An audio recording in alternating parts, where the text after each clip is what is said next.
Энэхүү контент маань ёс бус хэллэг болон маш их маазыг агуулсан учраас хэрвээ та насанд хүрээгүй бол яг одоо back товчон дээр дарна. Баярлалаа.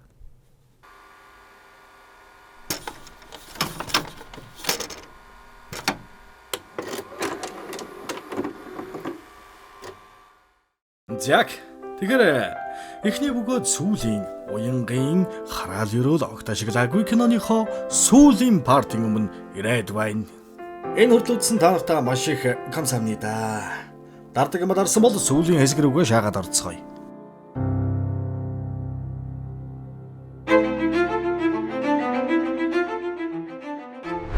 Хөш. Яг энэ бичлэгийг үзэж байгаа чи. Тийм ээ чи. Манай үндсэн сувг дахиад YouTube-ийн ганц сувг руу ажигдсан тул хэдүүлээ одоо энэ сувг дээр дардаг юм дараад мөн Telegram сувг руу нэгдээд ойрхон холбоо солбоотой байж болох болсон шүү. Окей.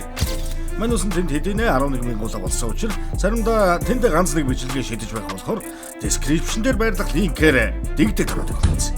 За. Бичлэг рүү орцгоё.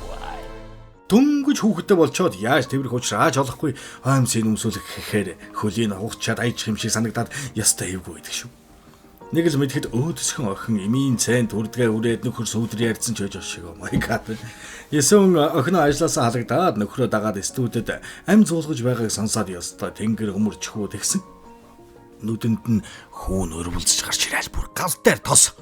Оошиг зүрх савсагаас уур уцаар дэлгэв шаагаас хоёр хүүхдээ суулгаад яста та нарыг өсгөх гэж бүхий л амьдралаа зориулаа үздэй гэж хэлж байхад Ким Йонг гэж том толгойд намайг төрүүл гэж гуйгаа юу.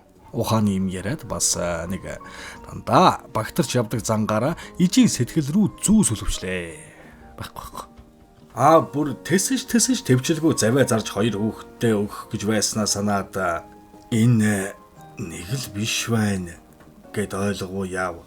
Нутагтаа жижиг гуанз худалдаж аваад ажилуулъя гэж шийдсэн бол л та.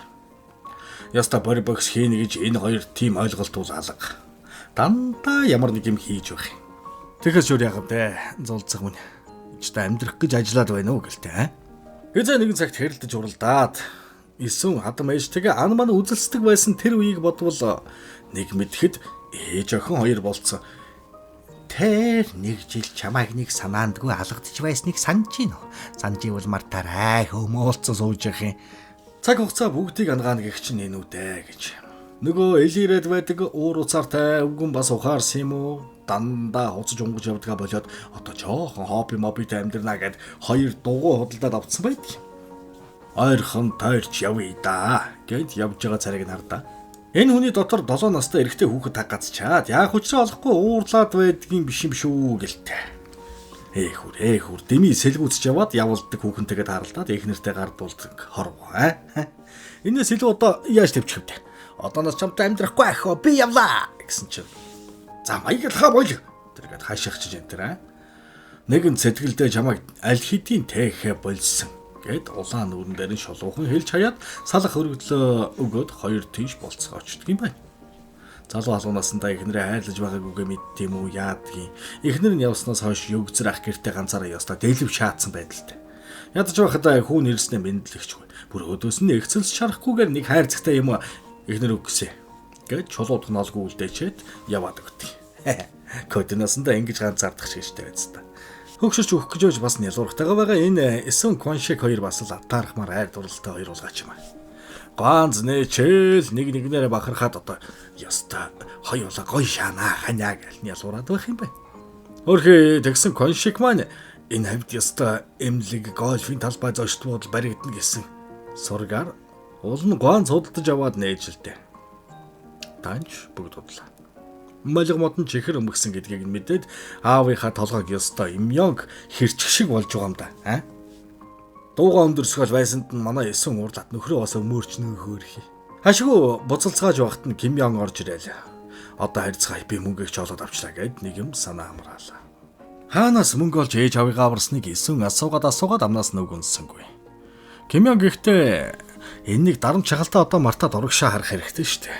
Ажилд ороод гимнсэндээ сар бүр мөнгө явуулдаг байсан. Уул нь би тэр мөнгийг хадгалмаар байсан шүү дээ гэл дахиад уйлаад эхэлхий. Ах нь одоо чамаас залхаж эхлэх гээд байна шүү Коншик бас төвцсөнгүй зүгээр л гарч ирээд өндөр дуугаар "Ян Ким Йонг" гэд орилоод дугуулглаа. гэж та яас их дарамттай хүүхэд бай. Уурлал байхын. Одоо тэгээд хүлэн зөвшөөрөд ээж аваагаа хайрлаа зүгээр байж үзээсэд. Хайртай болохоор л амьдралаа зориулсан болохоос харин их чамайг хараагүй шүү гэдгийг Эсүн Кваншиг 2 хэдэн чудаа хэлэх ёстой юм аа. Хөөх химнэ яагаад уурлаад эргүүтэд байснаа нэ хөөхөн байдлаар тайлбарлаад уушлах үйцэн байвал яах вэ? Жирэмсэн болцсон байж л тэ хөөхий Ким Ён. За. Окей. Ахнаас чамайг уучлаа. Эсүн Кваншиг 2 шок. Жирэмсэлт нэлээ хүнд байв уу? Яав өвдөд бүр өөх гээд байдаг. Хүүхэд нь хөдлөхгүй хэцүүхэн байдалд орцсон.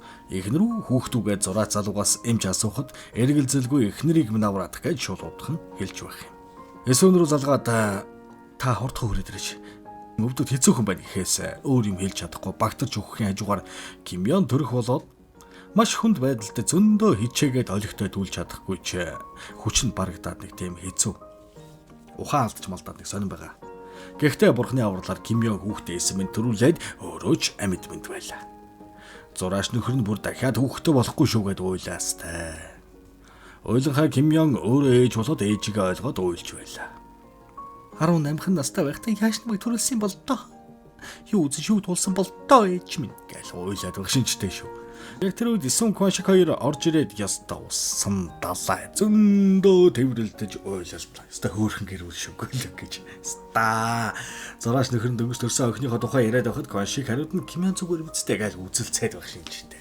Эхлээд охиноо харж хаад явж зээгээ харнаа гэж халамжлааст. Яг учраа олохгүй нэг гонцтой болцсон. Одоо ажиллуулдаг л бахтаа ойлаа гээл. Хөргөлд ажиллуулж эхэлсэн ч яах вэ гээл. Ажлын төлөө төрсөн баха Кваншиг. Имян Кваншиг 2 маань өдөр шөнжин ганцныхаа танилцуулгыг хотоор нэг тарааж ээжүүд аяар хөндлөн гул чааж өглөө. Өдөр хоногч харамсан сум шиг өнгөрч Ким Ён ажлын ярилцсандаа уйггүй орсоор л. Кваншиг Эсүн нарыг хүүбэр хоёртойгоо ганцаныг олигтой явуулчих гэж ястаа шантрал гэж мэдэхгүй янз бүрийн санаа төрүүл шууд усаад хижээсэр байдаг юм байна. Тэгж нэг 2 үйлчлүүлэгч нь орж ирээд байжсэн чинь нөгөө югзрах бүр халцарсан хачи юм гүйж орж ирсэн. Та нарыг малгцсан колыг ашгүй нэг шоронд орохоор болсон шүү гэж баярт мэдээ хэлдэг юм байна хөөе. Тэгсэн чинь бас нэг хоолны нэвтрүүлэг хийхээр жүжигч хүүхэн ирээд бүх хоолыг нь гаргуулж байхаас нэгээр нь хамтрахын идэж баг мукбанг хосож орхиод яста гоё шил юм аа ямар амттай юм бэ баг л энэ шүлийг эдснээр би дахин төрөх шиг боллоо ухааны юм онголдож одоо нэг ясандоо нэг инфлюенсер ирж сурчлагааг нь хийгээд өгчүүл гэлтэй. Яасан бэ гэсэн чинь технүүднийг бузар скандал мэдээнээс болж бүр сэтгэл готрол шаагаад ааш давшгүй зовлон дунд ер нь би хөвчий гэд илэрч угаад олон хүмүүс ирж хүүхний зургийг авах гэж байхад нь нүрийг нь хучиж өгч харагдахгүй болгож аварч байсан юм байна. Тэрнээс нь болоод сайн санаж ястай илэрч явхад энэрэнгүй сэтгэлээр тусалсан ах хүүгээд сэтгэлдээ тээжсэн байж л. Заавал нэг туслах болно гэж шийдсэн байснаа өнөөдөр үйлдсэн хэрэг. Югзэр ах маань хөөрхий ганцаараа амьдралыг гэтэлж яваач. Эхнэр хүүхэд нь санаа зовонгүй алсаас ажиглах маягтай. Гэртээ гомь зэр угад бүдүүн гэзтэй болчихсонд нь бас битүүхэн санаа зовоолаа. Хичнээн югзэр новшин ааштай ч гэсэн бас асуудал тулгарах болгонд чимээгүйхэн зохицуулж явсаар ирсэн хөөрхий үг юм да. Кваншигын гэрийнхэн хөл дэвтэйхэн гутлаваад өгсөн байгааг анзаараад өөрийнхөө хатуу ултай гутлыг тайлаад Кваншигын гутлыг өмсөж хэсэг зурж жаргаад авахдаа надад ингээд аваад өгчих хүн байдгүй юм дөө гэд хэлж байгаа нь бас яхаа нэг өрөвдмөр юм шиг ахуйтай очныг толгот юм уу бан.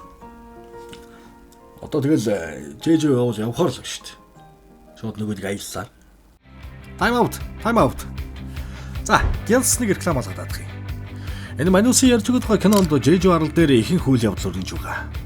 Энэ Жэжүү чинь худалч хүнд бараг тусгаар тогтносон улс шахуу заяа. Аялахад виз мэдүүлээд авах шаардлагагүй. Онгоцон шууд нислэгтэй. Тэгтээ энэ аяллаар шүү. За тэгээд тэгдэд очисон байхад бол диваажин хажууд нь гуйныг гэмээр санагдав. Алдарт Чонжоо хүрхрээ Чулуун парк, Жэжүү арал болон Японц байдаг Hello Kitty Land гэх мэт үзэж харж эрүүл муултрах газар тоймгүй их байх бөгөөд хамгийн хөөрхөн зүйл нь байна шүү дээ. Кинон дээр гарч байгаа тосгонд очиж энэ мандрин ч юм уу апельсин ч юм уу жимсний фермерын зочлон гэдэс хүзээгээ хаг үсэрэлж ихэж болно гэж бод. Хөтөлбөрт нь 4 удаа зочлбол багтсан. Мөн нэг чухал зүйлийг дуулгахад Солонгосын урдаа барьдаг эмнэлгийн нүдний шинжилгээ хөтөлбөрт багтсан байна. Аялангаа бас эрүүл мэндэ чеклүүлж чинь үсттэй. Зөв. Хөтөлбөрийн талаар ярил та нар битгий хэлээ би ч ядархаар их. Гол юм мартах гэж. Mizar Travel-ийн энэ аялыг Солонгосын аялал жуулчлалын төвтэй хамтран зохион байгуулж байгаа. За тийм болохоор ямар ч гай гаюулгүй сэтгэл амар аялаад дөө. Яг үнэхээр Jeju арал руу аялахыг хүсэж байгаа бол Mizar Travel болон iTrip Online Travel Agency-гээс захиалаад тэгээд бусдын цаадуулж хариулж байна. Окей. За. Кино руу орцгоё. Тэр цагаас хойш хүн хөл барагдгаа байж хөргөлтийн захиалагч дарагдаж ёстой шожигнтол ажиллана гэж нь болж байдаг юм байна. Алдартай хоолны газрын нэг яалтчгүй болж югзэр ах Коншик хоёр ач цайнараа тойруулаад ажил ихтэй уулзаж байх юм. Тоогооч хөсөлж авгээд байхдаа инээмсэглэн ажлаа нухлах эсвч жаргалан дэнтсэн сайхан харагдаж байна. Гимэн залгаад хордон ирээрэ гэхээр нь сандчаад ирсэн чинь зээн хоолоо идэхгүйгээд газар асгацсан тэрийг хөвтөд ууралж байна. Ээж энэ хүүхдийг харалтаа гэд ойлгоноод байх. Энэ Кимьянер ээж улсан ч ээжтэй байх бас жаргалаа жаргал. Эсвэн шиг ээж бол бүр гоё.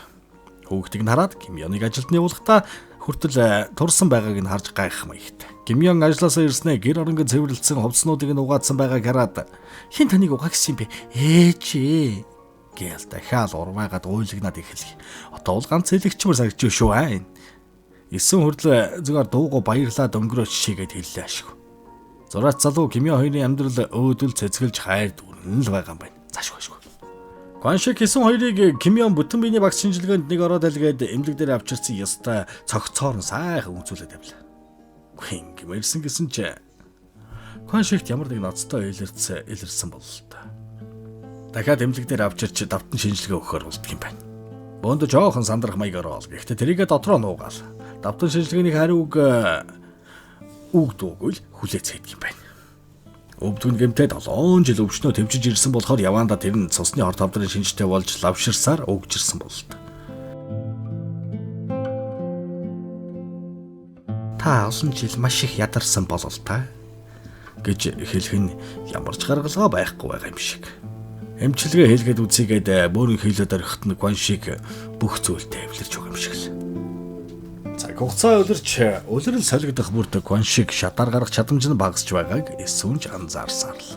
Гэхдээ сэтгэлийн хүчээр дэмжиж болно доо. Чи минь чадна гэд өггүй эмчилгээгээ хийлгэсээр л байлаа. Хэдэн ч удаа химийн эмчилгээ хийлгэснээ бараг мартах шахаад явж байхад Коншик эсвэнийг ийм гоё үдсэглэнтэй цэцгэс дэлгэрсэн байна. Чи шүлгээ бичээд ном гаргаарай. Би заавал хармаар байна шүү. Гээл хэлэх юм. Эсвэн бүхүү шатыг нь сайтар тэмдэглэж аваад дээш доош гүйж байгааг нь харах Коншик дахиад бараг эмчилгээ хийлгэх сонирхол төрөхгүй интернетээс олоод уншаа цаанаасаа очиад асуугаач гэж эсвэнтэй зандарч харьцаж байгаа залуухан хүмүүсийг хараад уур нь хурч тэсэлгүй очиод хүн ойлгохгүй байж болно үсттэй. Яг хараа та нар зандарч байдаг юм гээд эсвэнийг өмөрч төссөн. Бараг л анх удаа олон минутаар ууралсан энэ байв та. Кимьянманч ойлгонтгаа болж одоо л нэг том хүн шиг ээж автайгаа харьцаж эхэлжээ. Тэр нэг өдөр Коншик эсвэнийг эртэн хариулаад Кимьяныг хамт онохыг гуйдаг юм. Тэгэл эсвэнтэй өнгөрүүлсэн бүх ил цаг хугацаагаа баг дүүг нь алдсан тэр хэцүү өдрүүдийг бүгдийг Кимьянд өглөө болтол ярьж өгөөл. Одоо ээжийн шүлгээ бичээд дуртай юм хийгээд амьдраасай гэж аав нь хүсдэг гэл. Та нарыгаа ингээд орхиод явна гэхээр гимшиж байна. Бараг эцсээгээ хэлээд байгаа юм шиг болохоор нь Кимьян бас та хайжчихгүй гээл уурлаад авлаа. Дахиад ээжтэй бидхий ууралж байгаарай. Ээж жам загнуулаад аавд нь хэлж тайтгардаг юм шүү. Одоо аав нь байхгүй болохоор ээжтэй сайн хандаж байгаарай гэд хэлэхэд нь муу ахын ч бас тэсэлгүй уйлаа шаачлаа. Бэвсэн нэрэ. Аав намайг уучлаарай. Ууралдаг байсан дуучлаарай гэж уйлахт нь аав нь охиноо сайн ойлгож байна аав нь. Миний охин их тайч шүү дээ гэж нуруунд дээр хэлэх юм. Ингээд бүгдийг ойлгосон гэрийнхэн нь бас уйлахаас өөр юм хийхгүй. Хүүн би танд Мерседес авч өгнө гэж хэлснийг минь мартсан юм уу? Та хүлээх хэрэгтэй гэж уйлаад баг. Аав нь Мерседесээс илүү авсан шүү дээ. Гээд үлдэж байгаа хэдийг явж байгаа Коншик баг харагдаал. Ямар толиг байх вэ? Хамт өнгөрүүлсэн бүх ил цаг хугацааны дараа зүгээр л тэднийг орхиод хорвоогоос явчихна гэж бодохоор хэцүү шттэ. Гэл гэж. За тавьшир.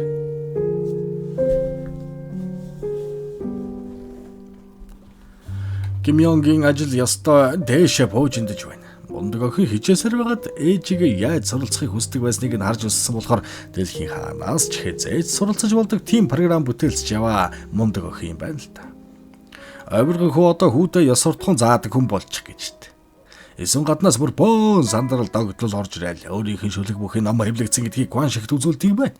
Кван Шиг яг л туулсан амьдралаа эхнээс нь үзэж байгаа юм шиг эсвэний бичсэн шүлэгний төврийг уншаад ёстой сад тавьж байдаг шүү. Энэ хоёрч өстой бүр дуусслаа утга учиртай амьдардаг хоёр юм аа. Тэрээр хамтдаа өнгөрүүлсэн амьдрал хамгийн жаргалтай байлаа шүү гэж хэлээд маргааш нэмлэгт хүргэгдээд өвчнөө тест чадалгүй өөдөө дэвшлээ Кван Шиг маань. 16 ангийн турш ноён нуруу байсан чинь баярлаа өгшөө. Кимьяны явуулдаг байсан мөнгийг бүгдийг нь өрн таран хийлгүү хадгаламжинд хийгээд ээжээрээ дамжуулж Кимьянд өгүүлдэг юм. Харин Кимьянд дандаа ярьдаг байсан Мерседес машиныг нь авч өгөөд гэр бүлээ сайхан машинаар зөөгөөд сайхан амьдраарай хүмүн гэд гэрээсэлсэн байж. Харин эсвэн хорвоо дээр органцаараа үлдсэн юм шиг Кван Шигийн авч өгдөг байсан усны хавчааруудыг хараад бүх тавилгуудаас нь эсвэний гар хүрч чадахгүй хэсгээс бүх аяг шаазангаа буулгаад гар хүрэх газарт нь байрлуулсан байгааг нь хараад энэ хүн өөхөхтэй хүртэл надад анхаарал хандуулсан байх юм да гэж бодохдоо ер нь шүлгээ үргэлжлүүлж бичнэ гэж шийдэл. Бужигнаж ирсэн амьдрал нь гинт хоосон болчоор дотор байгаа бүх мэдрэмжээ дахин бичиж эхэлдэг юм да. Тэрнээс дээртэй ихч минь. Бичвэрээр дүүрэн дэвтрээ нэг зохиолч ширээнд хөргүүлж үлдээгээд өөрөө хөгшин настай хүмүүсийн асрамжийн газар очиж тэднийг хөгжөөх, идэвхтэй байлгах ажил сайн дураараа хийж, бусдад санаа тавьсаар дуусгахыг хүссэн болол та. Нөгөө далай дээрээ ирээл сэтгэл нь буглаад байгаа үгнүүдийг дэлб гаргаж хаяад зогсож байсан чинь Имьян залгаад хамт хоол идцгээ хийдүүлээ.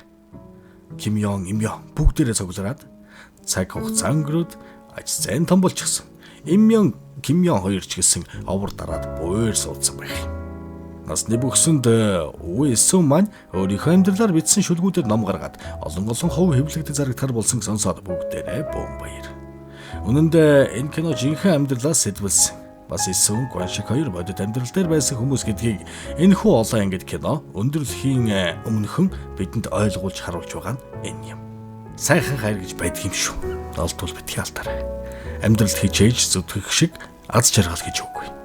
Нэгэндээ хайртай байцгаа хийдүүлээ. Даах нь хайртай шүү. Ингээд энэ хүү киногоо өндөрлцгөөе. Сасруу